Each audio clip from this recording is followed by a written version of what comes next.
Anyway, dumako tayo mga kababayan sa pang-anim nating topic. Senator Amy Marcos pa din. Senator Amy Marcos pa din mga kababayan. Manang, ilang araw na ho ang nakalipas simula nung sinabi ninyo yung, ano ba yun? Yung Sonic boom. Ilang araw na ho ang nakalipas nung simula nung sinabi nyo yung Sonic boom ninyo. Ngayon po, ang AFP, bukas po ang kanilang tanggapan para ipaliwanag at para ituro nyo ho kung saan nanggaling yung Sonic boom.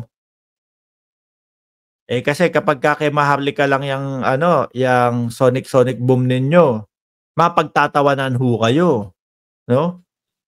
At ito po, kahit kami ho ay naniniwala, Manang Amy, nabanta ho ito sa seguridad ng mamamayang Pilipino, kaya hindi nyo po pwedeng tagal.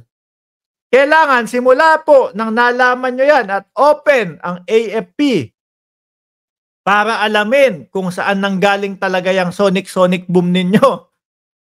Dapat sa madaling panahon po, ipagbigay alam nyo na. Para naman, maiwasan ang pagdanak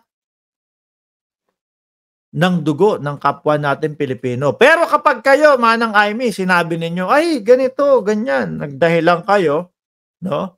Tapos may pa-blind item yung inyong mga sinasabi, una dyan, halata ng taong bayan na pananakot lang yung sinasabi ninyo. Na gusto nyo lang matakot ang mamamayang Pilipino kung paano mamuno ang ating presidente para pumanig doon kila Duterte. Yun ho, mga kababayan. Kung sakali naman na talagang may blind item ka lang dyan sa Sonic boom nyo, ibig ho sabihin, kumbaga, wala kayong pakialam sa bawat Pilipino na tatamaan ng Sonic boom. Sonic boom! Sonic boom! Sonic boom! Saan ba kasi nakuha nitong si Manang Amy? Kayo nga sabihin niyo dyan sa akin sa comment section, saan nakuha ni Manang Amy yung Sonic boom niya?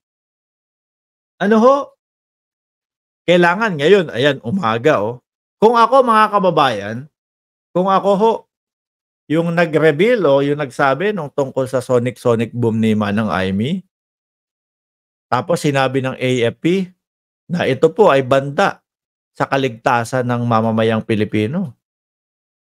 Pumunta ho kayo agad sa amin. Kung talagang yun yung alam ko at yun yung talagang katotohanan, bilang isang senador, no? Pupunta agad ako doon. Para naman maiwasan ang pagdanak ng dugo ng mga kapwa natin Pilipino. Kung hanggang ngayon ho, mga kababayan, wala pa ding tugon o wala pa ding rest back ang ating Senador Amy Marcos patungkol dyan sa Sonic boom na yan, mukhang pananakot lang po yan, ma'am. At mukhang posibleng may kaharapin ho kayong kaso dyan, ma'am. Diba? Naaalarma ho ang bansang Pilipinas dyan sa inyong Sonic boom. Kami ho, hindi lang ho baka sa aming muka na kami ay naaalarma dahil pakiramdam namin, kasama lang yan sa script ng mga Duterte. No, takutin natin ang mamamayang Pilipino. Takutin natin na itong si Bongbong Marcos, isinusuong lang tayo sa digmaan. 'Di ba? Nako, mag-withdraw na tayo. Mag-withdraw na tayo ng suporta kay Bongbong Marcos kasi wala siyang pakialam kung i-sonic boom tayo ng China. Di ho ba, mga kababayan? Sabi ni General Luna, raw di umano, takot na takot, tinatawanan lang tayo ng Vietnam sa ginagawa ng China sa atin. Kung ang Vietnam, hindi sila nagpapabuli sa China. Tama, di ba? Sabi ni General Luna, nagkadigmaan ba? Wala. Sonic boom.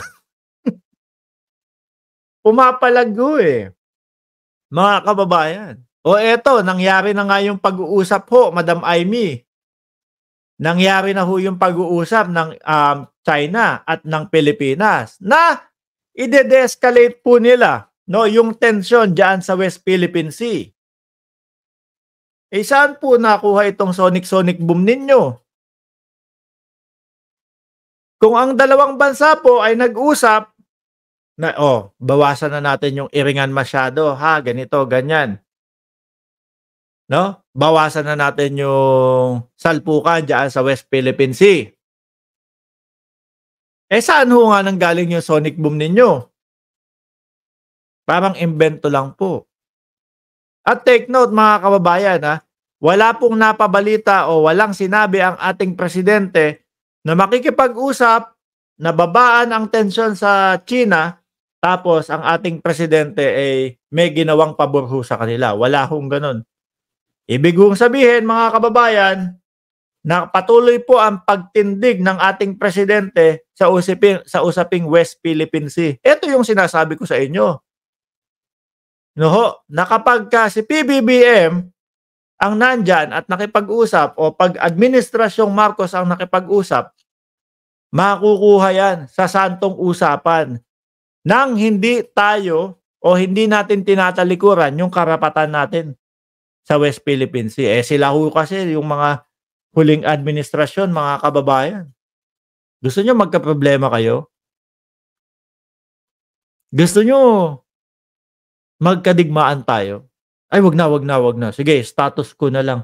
Panatilian na lang natin na yung pinagbabawal nyong i-repair namin yung BRP Sierra Madre. Sige, panatiliin na lang natin yung ganun. Wala ho, mga kababayan. Kaduwagan ho at napakalaking pagkakaiba ho, mga bossing, sa Administrasyong Marcos na ito po, okay, walang nangyayari. O, humihina ang tensyon, pabababain ang tensyon sa West Philippine Sea, pero alam ho nila na patuloy na nakatindig ho at patuloy na pinaglalaban ng ating presidente at ng gobyerno ng Pilipinas ang karapatan natin sa West Philippine Sea. Kaya ho, yung sinasabi ni Manang Imee, yung sonic boom niya, hindi tumutugma po sa mga nagiging balita. Merong mga 25 na lugar o 25 na pwesto na maaaring balahan ng sonic boom. Natatawa na lang ho kami sa inyo, ma'am. Mukhang masyado ho kayong napapanood o masyado ho kayong napaglalalagi doon sa channel ni Maharlika. Ano ho?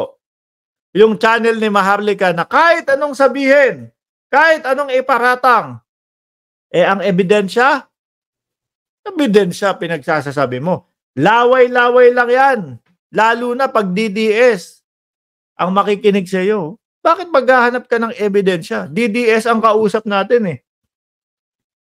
Sa mga DDS, kapag sinabi ko, maniniwala na agad yan, mga gullible yan. Kahit wala tayo ipakitang papel na ebidensya, kahit na wala tayo ipakita o hindi natin ipakita yung pulburon video, maniniwala yung mga yan na bangag ang ating presidente. Ganon yun. Pero tingnan nyo yung pulburon video. Mag-iisang taon na naman, wala na naman ho, mga kababayan.